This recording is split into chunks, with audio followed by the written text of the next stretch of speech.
Assalamualaikum dan salam sejahtera. Nama saya Nur Quratul Ain Atira binti Ibrahim.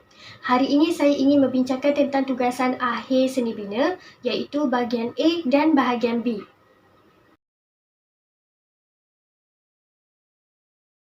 Untuk bahagian A, terdapat dua soalan. Soalan pertama, apakah konsep binaan di alam Melayu? Konsep binaan di alam Melayu merupakan seni bina warisan kebudayaan yang perlu dipelihara. Warisan seni bina rumah tradisional ini mempunyai keunikan yang tersendiri di sebalik citra budaya yang tinggi nilai estetikanya. Keindahan reka bentuk dan seni ukir sebagai lambang ketinggian pencapaian budaya tinggi dalam tamadun Melayu. Konsep binaan Melayu ini yang syarat dengan kearifan, tepatan, nilai estetika, falsafah kemanusiaan dan kelestariannya. Oleh itu, konsep binaan alam Melayu terdapat pada bangunan-bangunan yang dipengaruhi oleh seni bina Melayu purba dan berlaku perubahan pada seni bina ini. Sebagai contoh, seni bina pemelih yang berbentuk ular dan naga telah berubah kerana mengikut zaman dan fahaman agama Islam. Ia merangkumi reka bentuk rumah tradisional Melayu. Soalan kedua, mengapakah seni bina Melayu masih lagi bertahan sehingga kini? Seni bina Melayu bertahan sehingga kini kerana tidak mahu warisan seni bina diabaikan. Hal ini bahawa disebabkan tiada lagi yang membuat atau membina rumah tradisional Melayu yang asli. Apa yang kita lihat perubahan zaman kini, masyarakat Melayu lebih menyukai seni pembinaan rumah moden dan gaya barat. Selain itu, seni bina Melayu bertahan sehingga kini juga disebabkan pakar seni ukir dan tekad kurang. Hal ini juga kerana pengukir kayu dahulu lebih mengetahui cara membuat gaya rumah tradisional Melayu yang asli berbanding tukar rumah yang membuat seni timbul.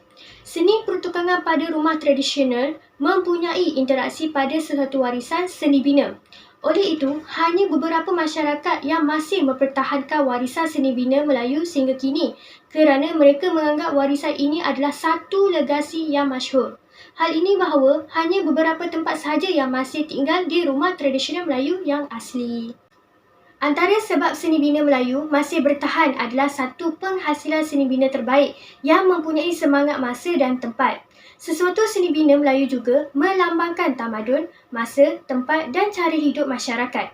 Namun begitu, sejarah Melayu mempunyai kesinambungan dan masih ada walaupun telah beberapa kali dijajah oleh Portugis, Belanda, British dan Jepun. Dan ia masih meneruskan cara seni bina Melayu. Kesenian Melayu menekankan ciri-ciri dan kesan kehalusan, berukiran, keseimbangan, keharmonian, keindahan dan ketenangan. Walau bagaimanapun, kesenian Melayu pada hari ini lebih menitik beratkan persoalan terhadap kesan yang tidak lagi terikat. Perkembangan kesenian Melayu tidak banyak berbeza daripada kesenian Barat. Seni bina Melayu masih bertahan sehingga kini disebabkan dari aspek utama dalam seni tampak yang terdiri daripada bahan, teknik, imej, kemahiran, idea, perlambangan, pengaruh dan sejarah peradaban. Pada asasnya, seni bina dapat dikategorikan sebagai seni tampak dan sebahagian besar aspek utama pada kedua-dua jenis kesenian ini adalah sama.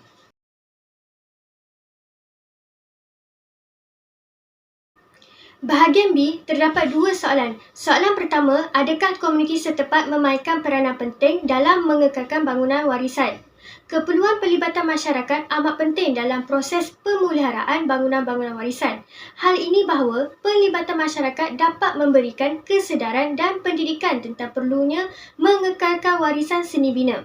Selain itu, komuniti setempat perlu memainkan peranan penting dalam membangunkan identiti seni bina melalui pemikiran dan nilai-nilai yang terkandung dalam seni bina warisan Melayu. Pendekatan seni bina perlu diterapkan dan tidak menjadikan gaya dan perwatakan seni bina warisan Melayu sebagai unsur peragaan. Hal ini kerana kurangnya wacana seni bina yang terarah atau pembimbing dalam pergerakan seni bina. Soalan kedua, sejauh manakah bangunan-bangunan warisan menyumbang kepada pembentukan identiti bagi sesebuah bandar atau tempat? Secara umumnya, bangunan warisan menunjukkan satu perspektif pembaharuan dalam identiti kebangsaan. Namun, nilai universal pada bangunan warisan menunjukkan pandangan sejarah, seni dan sains berdasarkan seni binaan, keseragaman atau tempat dalam sesuatu landscape. Selain itu, perancangan yang rapi terhadap fungsi kawasan, tapak dan bangunan akan terpelihara. Dapat membentuk satu identiti dalam pembangunan warisan. Sumbangan bangunan-bangunan warisan terhadap pembentukan identiti bagi sesebuah bandar dan tempat perlulah membuat satu pengawasan yang berterusan. Pengawasan ini dapat menumpukan imej bangunan warisan terpelihara dengan baik. Walau bagaimanapun, konteks identiti ini mencerminkan gagasan dan hala tuju dalam pembentukan bandar dan tempat. Hal ini perlulah menerapkan usaha-usaha dalam pendekatan pemeliharaan yang membentuk bandar dan tempat sebagai warisan kebudayaan. Sesuatu pembentukan ini amat penting dalam membina satu pembaharuan dalam bangunan warisan budaya. Secara umumnya, pembentukan bandar terhadap bangunan warisan akan memberi banyak faedah dari segi identiti kebangsaan. Kebiasaannya, bangunan warisan menunjukkan kelebihan dari segi bina yang menyebabkan wujudnya keperluan untuk dipelihara. Sebagai contoh, bangunan atau rumah kedai tradisional seperti Melaka, Taiping, Ipoh, Georgetown dan Kuala Lumpur yang mencerminkan satu identiti pembentukan bandar dan tempat. Oleh itu, bangunan-bangunan warisan menekankan identiti dalam konteks perancangan bandar masing-masing. Hasil daripada itu, beberapa kawasan yang bernilai warisan telah dimasukkan dalam pembentukan bandar. Dalam konteks ini juga, boleh menjadi identiti negara dan menjadi sumber kepada sektor pembangunan infrastruktur. Bangunan-bangunan warisan juga menjadi satu penekanan dalam identiti kebudayaan bagi sesebuah bandar yang penuh pembaharuan yang kondusif. Sesuatu bangunan warisan mencerminkan imej dan identiti sama ada bagi sesebuah kawasan atau sesuatu kaum. Namun, identiti boleh diibaratkan sebagai satu lambang bagi sesebuah kawasan dan tempat. Sebagai contoh, apabila memperkatakan tentang Melaka, maka akan terbayang bandar warisannya yang dipenuhi dengan pelbagai bangunan daripada pelbagai jenis seni bina seperti bangunan Air Formosa, rumah kedai seperti Street Jonker dan rumah-rumah ibadat di lorong Harmoni. Itu sahaja daripada saya. Sekian, terima kasih.